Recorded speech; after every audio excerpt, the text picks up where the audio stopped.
아, 그래요? 지금은 공무원 할 때 아닌데. 그러니까 지금은 공무원 시작할 때는 아니에요. 지금 공무원들이 좀 힘들어. 예, 그러니까는 제 나이 또래 이분들은 혜택을 많이 받았지만 그분들 보고 지금 공무원 지망하시면 좀 위험해요. 일본은 공무원들 3년 뒤 이직률이 80%가 넘어요. 왜 그러냐면 공무원이 점점점 감정 노동으로 바뀌고 있어요. 감정 노동으로. 그러니까는 미국 같은 경우도 감정 노동 제일 힘든 거. 우리는 뭐 텔레마케터 그런 거잖아요. 그죠? 미국은 학교 선생님입니다. 1등이. 우리나라도 지금 학교 선생님들 죽으려 그래요. 그죠? 그러니까 지금 점점점 이게 좀 바뀌고 있어요. 그러니까 외국 선진국을 보면 미래를 볼 수가 있는데 공무원은 지금 시작할 때가 아닙니다. 차라리 공인중개사가 더 나아요. 아니 아니 진짜인데 왜 그러냐면 봐요. 왜냐하면 생각해 보세요. 돈이 행복을 주나요? 그러니까 우리가 돈은 행복을 보장해 주진 않아요. 또 오히려 돈이 행복에 좀 이렇게 방해가 될 수가 있는데 돈은 뭘 주냐면은 자유를 줘요. 동의하시나요? 그러니까 돈이 굉장히 많어. 그럼 뭐든지 해도 되지 뭐. 내 성악가 싶은 성악가 예를 들어서 그냥 회사 다니다도 기분 나쁘면 아예 사표 내고 그죠? 그러니까 이 돈은 행복을 주는 게 아니라 자유를 줘요. 그래서 오히려 약간 이게 행복에 방해 요인이 되는 게 이런 겁니다. 약간의 억압이 있어야 더 행복하거든요. 만족감이 생기거든요. 그러니까 예를 들어가지고 담배를 피더라도 학창시절에 화장실에 몰래 숨어서 피야 제일 맛있는 거예요. 이거 그냥 마음대로 필 수 있으면 이 담배 피는 것 같지도 않고 또 예를 들어서 집에서 남자분이 별로 없네. 와이프가 기다리고 있어 행복한 거예요. 와이프가 없으면 내가 집에 아무 때나 가도 상관이 없으면 아이고 피곤한 거야. 이게 다시 말하면 약간의 억압이 있고 약간의 이런 제약이 있어야 이게 행복한데 돈이 너무 많으면 자유가 너무 많아지고요. 그러면 뭐죠? 행복하기 힘들어져요. 그러니까 이게 뭐예요? 마약 같은 데 손을 대는 거지. 그죠? 근데 아무튼 공인중개사는요. 뭘 주냐면 자유를 줘요. 그렇지 않습니까? 이게 뭐냐면은 공인중개업을 해가지고 떼돈을 번다라는 말은 제가 드릴 수 없어요. 그렇지만 공인중개사라는 자격증은 어느 정도의 자유를 주거든요. 내가 개업을 하더라도 다른 직장과 달리 시간적 여유가 있고요. 또 내가 만약에 직장을 다니더라도 공인중개사 자격증이 있으면 아이씨 그죠? 틀리면 감두고 열지 뭐 이런 거잖아요. 그죠? 그러니까 다시 말하면 이게 공인중개사가 뭘 주냐면은 자유를 주거든요. 남편이 맨날 나를 괴롭혀. 아이 틀리면 그죠? 다시 말하면 이게 비슷한 점이 있어요. 돈이 자유를 주는 것과 다시 말하면 괜찮죠. 중개업은 저는 중개업을 하진 않잖아요. 그죠? 언젠가는 할 건데 매력적인 직업을 생각해요. 그러니까는 제가 이 강의하는 것도 일찍이 좀 자유가 좀 있어서 그런 거거든요. 그러니까 제가 시간을 얼매이지 않고 그러니까 매일매일 다니는 것도 아니고 그러니까 하는 건데 아무튼 요새는 공무원 학교 선생님 할 때는 아닌 것 같아요. 점점점 사회가 변하고 있죠. 그러니까 이게 그런 것 같아요. 부모가 어머니 아버지가 알고 있던 그 생각을 가지고 자식들한테 이렇게 해라 저렇게 해라 그러면 안 돼요. 미래는 그 누구도 예상할 수가 없어요. 그러니까 어떤 일이 나중에 미래에 더 도움이 되고 좋은 직업일지는 지금은 알 수 없는 거죠. 저는 의사도 하면 안 된다고 생각해요.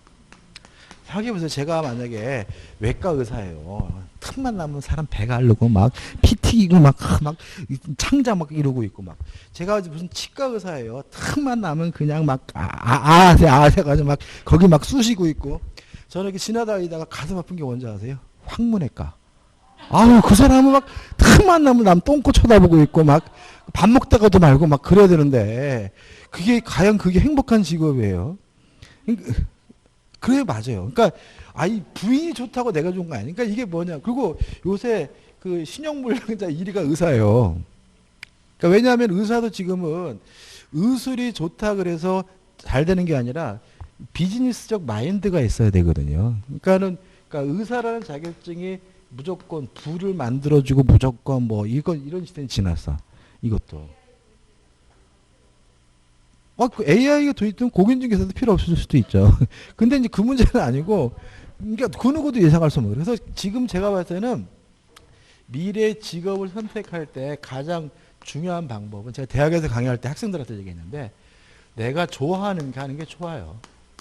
그러니까 내가 좋아하고 자신 있는 걸 하되 그게 만약에 미래에 각광받는 직업이 되면 좋은 거지만 만약에 미래에 각광받는 직업이 아니더라도 내가 하루하루가 불행하진 않잖아. 그죠? 그러니까 직업이 잘못 선택이 되면 난 진짜는 막 피만 봐도 막 현기증 나는 사람인데 외과 의사야. 그래가지고 막 그냥 수술 들어갈 때마다 막 우왕청청 먹고 있고 막 이런 상태라면 이건 아니잖아요. 그죠? 그러니까 결국은 미래를 우리가 예상할 수 없다면 뭘 해야 되냐? 내가 가장 좋아하고 편하고 재밌어 하는 거 하는 겁니다. 그러면 돼요. 그죠? 그게 현재 시장이죠. 그래서 그 만약에 또 그런 얘기도 있어요. 이런 얘기도 이상한 얘기 하는데 지금 일본은 대학교 졸업할 때 취업률이 98%인 거 아세요? 98%입니다. 그러니까 일본 애들은 대학 졸업할 때 98%가 취업을 해요. 그래서 일본 애들은 원하는 회사를 골라가요. 그럼 일본 경제가 좋아서요? 뭐 아니에요. 그냥 고령화예요. 다시 말하면 이미 인구가 너무나 노인층이 많고 젊은 사람이 부족한 시기이기 때문에 이제는 그 아이들이 취업을 하려고 그러면 줄 서 있는 거야. 대기업들이 막. 근데 그게 우리나라 지금 고등학교 학생들한테 벌어진대. 지금 현재. 그러니까 우리 고등학교 학생들이 대학을 졸업할 때 되면 일본과 같이 원하는데 마음대로 취업할 수 있는 시기가 된대요. 학원 보내지 마세요. 그냥 노는 게 최고야. 제가 봤을 때는. 노는 게 최고. 놀고 그냥 자기가 관심 있어 하는 거. 저는 솔직히 제가 여행을 참 좋아하거든요. 여행을 좋아하는데 제가 한 30개국을 가봤어요. 30개국을 가봤는데 제가 이제 초창기 여행을 초창기 때 유럽 여행을 가가지고 이제 이렇게 뭐 패키지 여행을 지금 안 가죠. 옛날에는 패키지 여행도 갔을 거 아니에요. 갔는데 가이드들 이렇게 있잖아요. 그 현지 가이드들. 대부분이 다 이탈리아 가면 뭔지 아세요? 그 이탈리아 그 음악하러 유학 오신 분들이야. 뭐 성악 전공하시고 막 피아노 이런 분들이 가이드하고 계시다. 왜? 그분들은 부모가 봤을 때 성악 해가지고 이탈리아 가서 뭐 하면은 뭐 국내 와가지고 대학 교수라도 할 줄 알고 보냈는데 그 양반들이 뭔가 해가지고 나올 때 되니까 이미 시대가 변한 거야. 그러니까 와봤자 갈 데가 없으니까 결국 거기서 뭐예요? 가이드하고 있는 거거든요. 그러니까 그것도 결국 뭐예요? 부모가 그분들의 인생을 뭐 다 그쪽으로 유도한 거죠. 현재 가지고 판단하면 안 됩니다. 자, 우리는 그 얘기는 나중에 하고 64페이지. 자, 물권법입니다. 자, 물권법은 대단히 뭐죠? 중요하죠. 일단 기초지만 중요한 걸 한번 생각해 볼게요. 자, 물권과 채권을 개념으로 한번 정리하고 가자고요. 우리 교재는 물권과 채권의 비교가 나오는데 좀 자세히 볼 겁니다. 개념입니다. 물권은 뭐냐면 물건에 대한 권리. 간단하게. 물권은 뭐라고요? 물건에 대한 권리. 채권은 뭐냐면요. 특정한 사람에게 일정한 행위를 요구할 수 있는 권리가 채권입니다. 자, 한번 보세요. 갑이라는 사람이 A라는 건물에 대해서 소유권이 있어요. 그럼 A라는 건물은 뭐죠? 물건이니까 소유권은 물건에 대한 권리. 뭐가 되죠? 물권인 거죠. 을이 갑에게요 1억을 빌려줬어요. 그러면 을은 갑이라는 특정한 사람에게 1억을 갚으라고 뭐 할 수 있어요? 요구할 수 있습니까? 을에게 뭐가 있는 거죠? 채권이 있는 거죠. 그래서 우리가 물권은 물건에 대한 권리라 그래서 대물권이라고 하고요. 채권은 특정한 사람에 대한 권리니까 사람에 대한 권리다 그래서 대인권이라고 해요. 그래서 여기서 어떤 특징이 나오게 되냐면 물권은 물건에 대한 권리이기 때문에 강한 양도성을 띨요. 채권은 사람에 대한 권리이기 때문에 약한 양도성을 띱니다. 양도한다는 것은 결국은 사람이 바뀌는 거잖아요. 소유자가 바뀌는 거잖아요.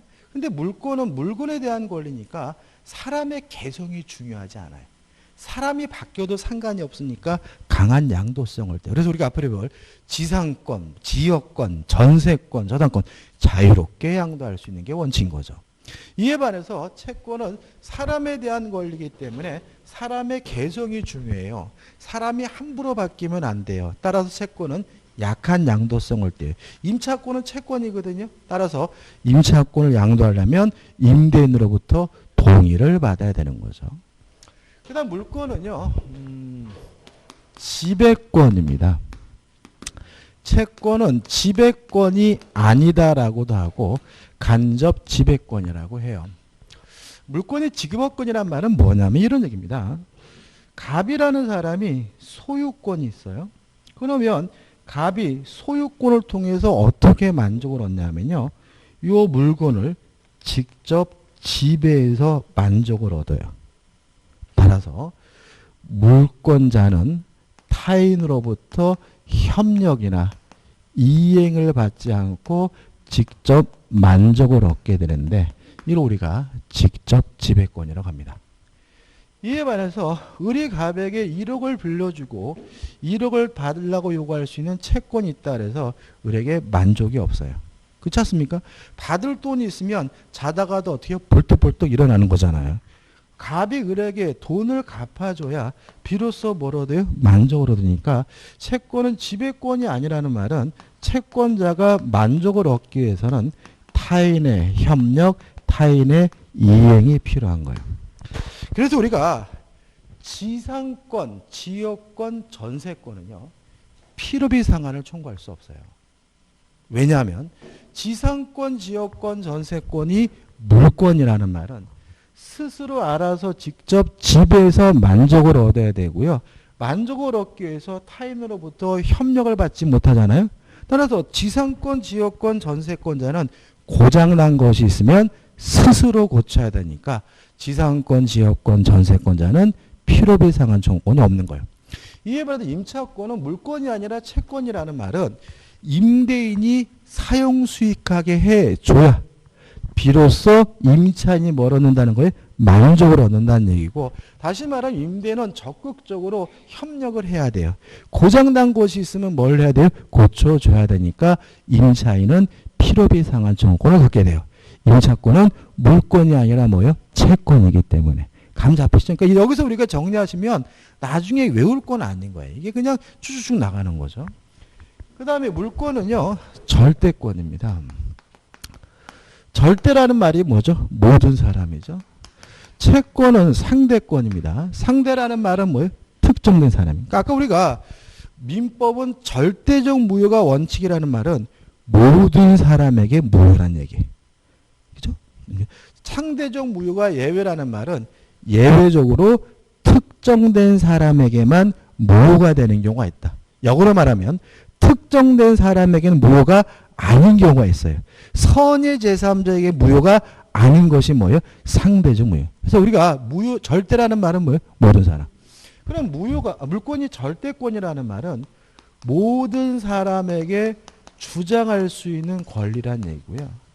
채권이 상대권이라는 말은 특정된 사람에게만 주장할 수 있는 권리라는 의미가 돼요. 그럼 보세요.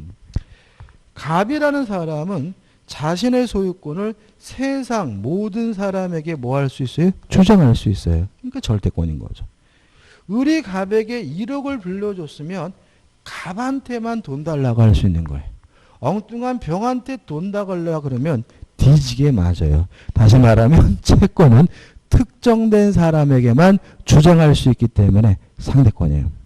따라서 물권은 대항력이 있는 거죠.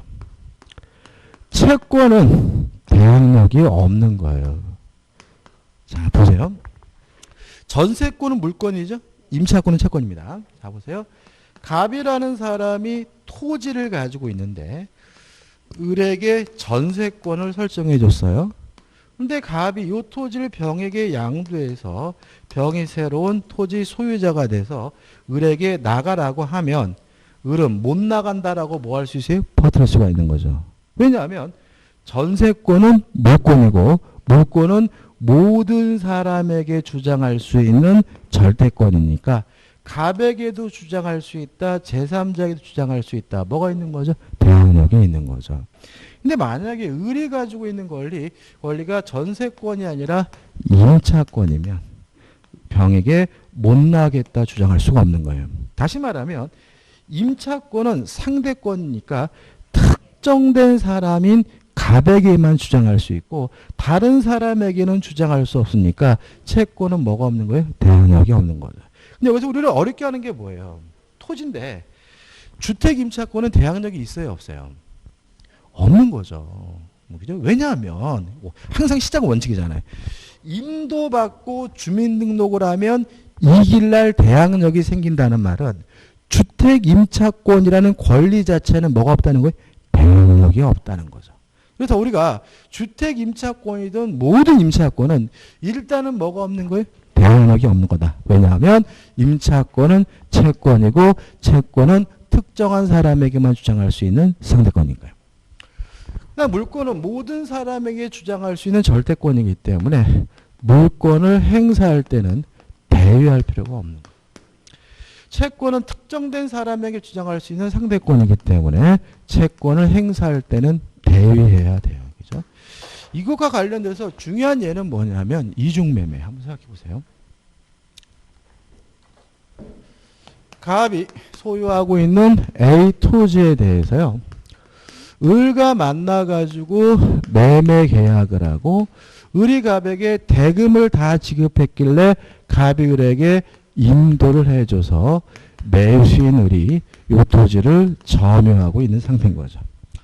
근데 땅값이 폭등하자 갑이 또다시 병과 만나가지고 매매 계약을 하고 이전 등기를 해주면 이중매매는 원칙적으로 유효하기 때문에 병은 선악 불문하고 뭘 가져요? 소유권을 가져요.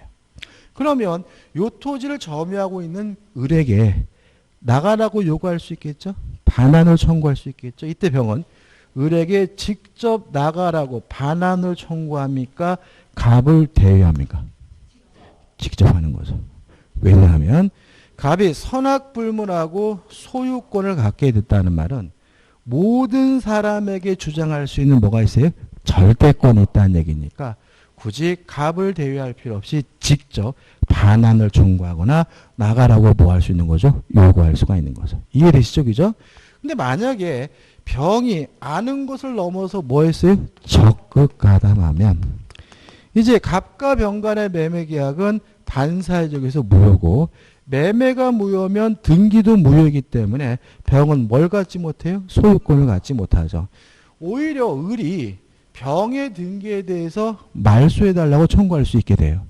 이때 을은 병에게 직접 말소해달라고 청구할 수 있나요? 갑을 대위해야 된다. 왜냐하면 을이 매매 계약을 하고 매매 대금을 다 지급했다면 이전 등기해달라고 요구할 수 있는 뭐가 있어요? 채권이 있는 거죠. 채권이 있는 거죠. 채권이. 다시 말하면 아직 을에게는 뭐가 없어요? 소유권이 없고 이 채권은 특정된 사람 누구한테만요? 갑에게만 주장할 수 있고 병에게는 주장할 수 없으니까 갑을 뭐죠? 대위해서 말소를 청구해야 되는 거죠. 그래서 우리가 대위해야 되느냐 아니면 직접 하느냐 문제는 결국 그 사람이 가지고 있는 권리가 물권이냐 채권이냐에 따라서 결정되게 됨을 잊지 마시기 바랍니다. 교재 잠깐 볼까요?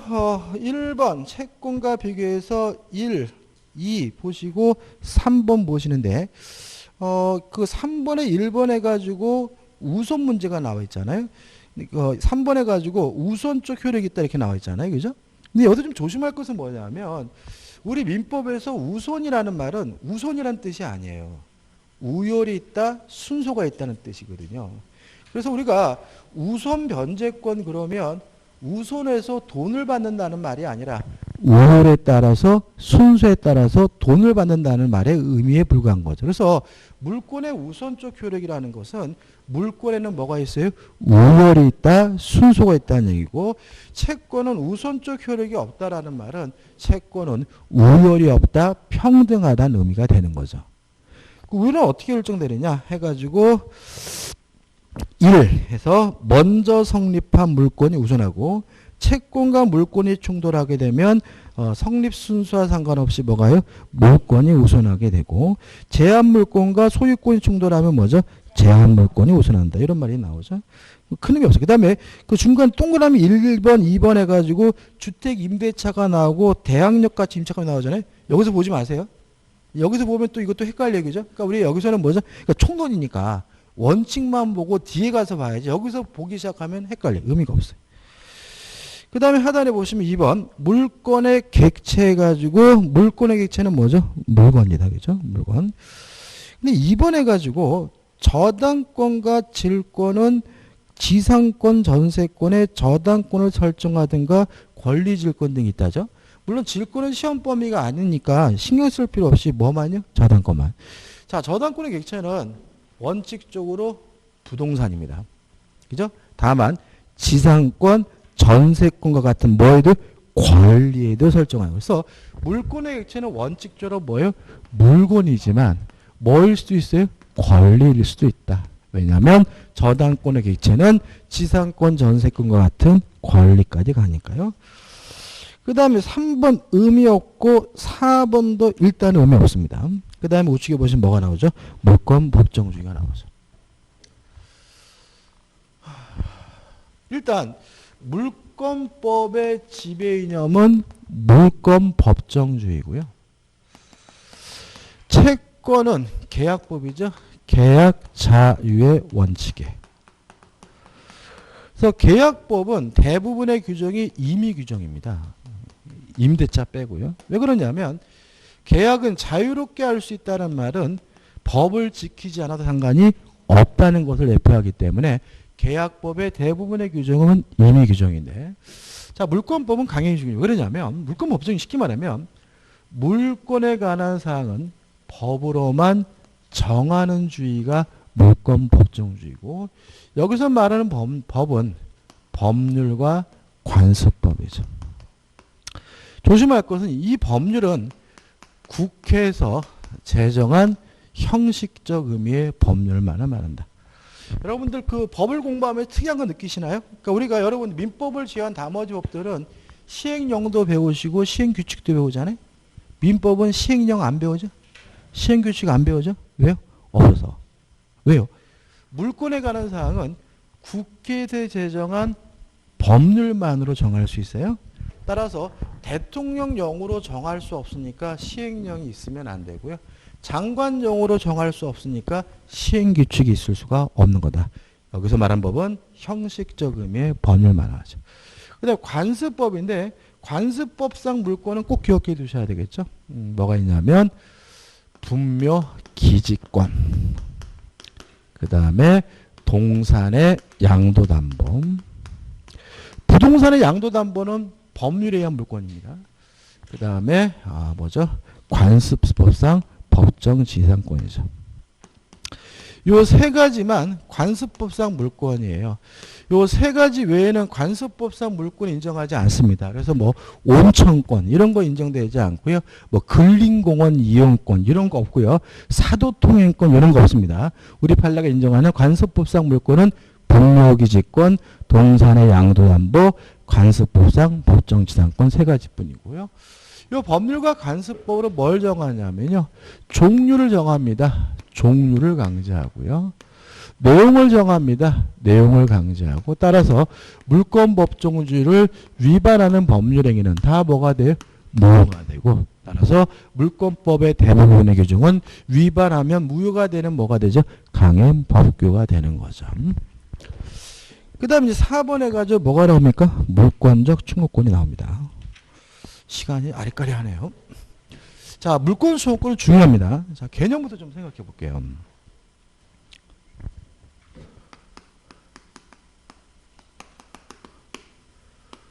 자, 물권 청구권은 뭐냐면 물권으로부터 발생하는 청구권이에요. 그럼 우리가 뭘 할 수 있냐면 채권적 청구권이 뭔지도 알 수 있어요. 채권적 청구권이라는 것은 채권으로부터 발생하는 청구권이에요. 그럼 결국은 물건이 있는 사람이 청구하고 있다면 그 사람의 청구권은 뭐가 돼요? 물권의 청구권이고요. 물권이 없이 채권만 가지고 있는 사람이 청구하고 있다면 그 사람의 청구권은 뭐가 돼요? 채권적 청구권이 되는 거죠. 이해되시죠? 그래서 결국은 물권적 청구권이냐 채권적 청구권이 나누는 기준은 물권이 있느냐 없느냐. 물권이 있는 사람이 청구하면 물권 청구권, 물권이 없는 사람이 청구하면 채권 청구권입니다. 자, 물권 청구권은 물권일까요? 채권일까요? 자, 한번 생각해 보자고요. 물권은요, 타인의 협력을 받지 않고 만족을 얻는 지배권이고요. 채권은 타인의 협력이 있어야 만족을 받는 지배권이 아니에요. 물권은 물권입니까? 물권 청구권은 물권입니까? 채권입니까? 물권이에요? 채권이에요? 자, 물권은 물건에 대한 권리고요. 채권은 사람에 대한 권리예요. 자, 물권 청구 물권입니까? 채권입니까? 채권이죠. 그렇지 않습니까? 자, 누가 물건을 가져갔어요? 누구한테 달라고 해요? 사람한테. 물거나 돌아오려면 그러나요? 아니죠. 이거는 뭐예요? 사람에 대한 권리예요. 또 누가 내 물건을 가져가서 물권의 청구권이 있다 해서 저에게 만족이 생기나요? 아니죠. 그쪽에서 반환을 해줘야, 그쪽에서 협력을 해줘야 비로소 만족하니까 물권의 청구권은 뭐가 아니에요? 지배권이 아니에요. 그래서 사람에 대한 권리고 지배권이 아니라는 점에서 채권입니다. 근데 다만 이것이 순수한 채권이냐 이 문제에 대해서는 우리 판례는 특수한 채권이에요. 그러니까 다시 말하면 이 채권이 어디서부터 발생하고 있냐면 물권으로부터 발생하고 있기 때문에 순수한 채권은 아니고 물권적 성질도 아울러 있는 특수한 채권으로 봐요. 그것이 뭐냐면 물권과 물권 청구권은 분리될 수 없다는 거죠. 따라서 물권적 청구권만 따로 띄어서 뭐 할 수 없어요? 양도할 수 없고요. 따라서 물권적 청구권은 뭐에 걸리지 않냐면 소멸시효에 걸리지 않아요. 자, 소멸시효에 걸리는 권리 뭐라고요? 용익물권과 채권이에요. 채권이고 물권적 청구권은 용익물권도 아니고 채권도 아니니까 뭐에 걸리지 않아요? 소멸시효에 걸리지 않아요. 그러면 용익물권에 의한 물권적 청구권은 소멸시효에 걸리겠어요? 안 걸리겠어요? 안 걸리는 겁니다. 그죠? 그러니까 우리가 물권과 물권 청구는 별개인 거죠. 그죠? 다시 말하면 용익 물권은 소멸시효 걸릴지언정 용익 물권에 의한 물권의 청구권도 뭐에 걸리지 않아요? 소멸시효 걸리지 않아요. 왜냐하면 물권과 물권적 청구권은 분리될 수 없고 물권적 청구권이 없는 물권은 존재할 수가 없기 때문에 존재 가치가 없기 때문에 물권적 청구권은 뭐에 걸리지 않습니까? 소멸시효 걸리지 않습니다. 여기까지고요. 자, 그 다음에 우리가 정리할 것은 뭐냐면 첫째, 주체예요. 물권자여야 한다. 왜요? 물권으로부터 발생하는 청구권이니까. 두 번째, 상대방입니다. 상대방은 침해자인데 누구를 말하냐면 점유자를 말하고요. 소유자가 아니라 점유자고 점유하고 있다면 그 사람에게 아무런 고의도 과실도 요구하지 않고요. 점유하고 있다면 직접 간접을 불문해요. 다만 조심할 것은 뭐냐면 건물의 철거 청구입니다. 철거 청구는 직접 점유자에게는 하지 못하고요. 간접 점유자에게 하게 되는 거죠. 왜냐하면 그 집에서 나가주는 거는 임차인도 해줄 수 있죠. 그죠? 그렇지만 그 집을 철거해 주는 것은 임차인이 못 해줘요. 철거는 누가 해줘야 돼요? 소유자, 임대인. 그래서 철거 청구는 누구한테? 간접 점유자에게 해야 된다는 거죠. 이거 간단합니다. 그죠? 이게 전부예요.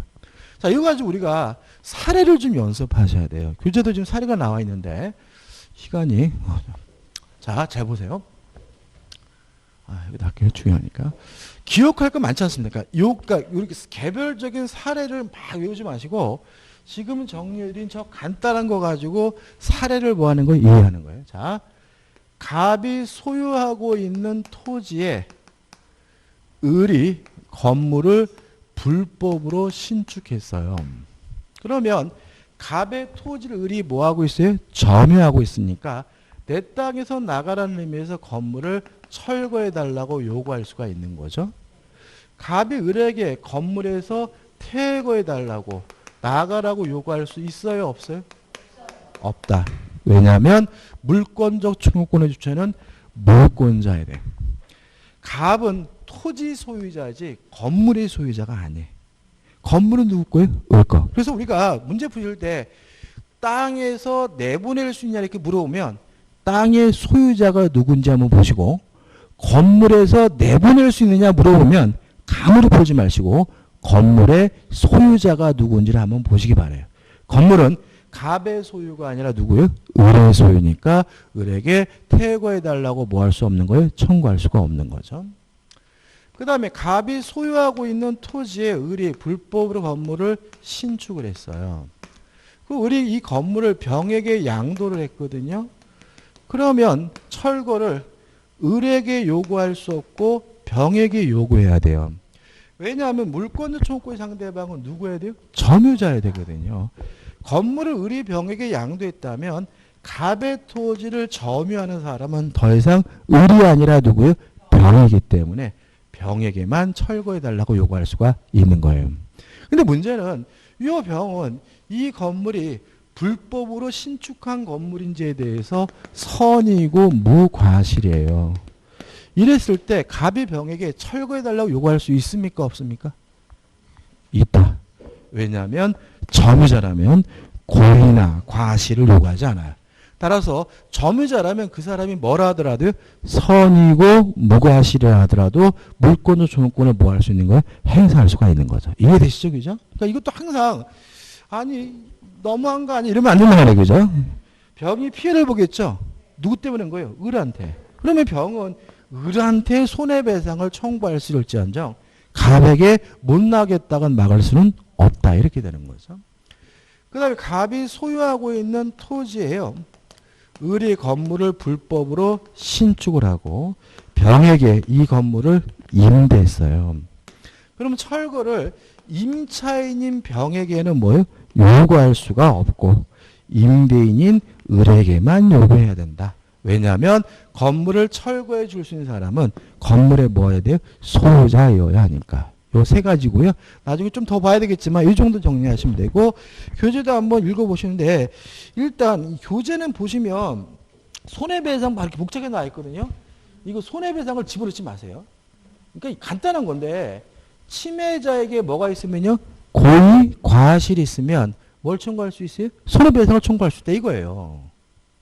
자, 한번 생각해 보세요. 자, 제가 오래간만에 런닝을 널어가지고 옥상에 널어놨거든요. 근데 바람이 불어서 옆집 마당에 떨어졌어요. 그럼 저는 옆집에 가서 아줌마 제 런닝 주세요라고 반환을 청구할 수 있겠죠. 왜요? 그 옆집 아주머니가 제 런닝을 뭐 하고 있어요? 점유하고 있으니까 그죠? 물론 그 아줌마는 아무 짓 안 했죠. 선이고 무과실이라 하더라도 제 런닝을 점유하고 있으니까 물권적 청구권 상대방이 되는 거잖아요. 근데 그 런닝에 흙이 묻었어요. 아줌마 세탁비 내놔라 할 수는 없는 거예요. 왜요? 손해배상을 청구하려면 침해자에게 뭐가 있어야 돼요? 고의, 과실. 그 얘기예요. 근데 이게 막 찢어놓으니까 막 복잡해지는 거야. 근데 만약에 그 아주머니가 제 런닝의 매력을 느껴가지고 훔쳐간 것이라면 그때는 물권적 청구권을 청구할 뿐만 아니라 손해, 불법 행위를 원인으로 무엇도 손해배상도 청구할 수 있다. 그 얘기를 막 찢어박으니까 굉장히 복잡한 거죠.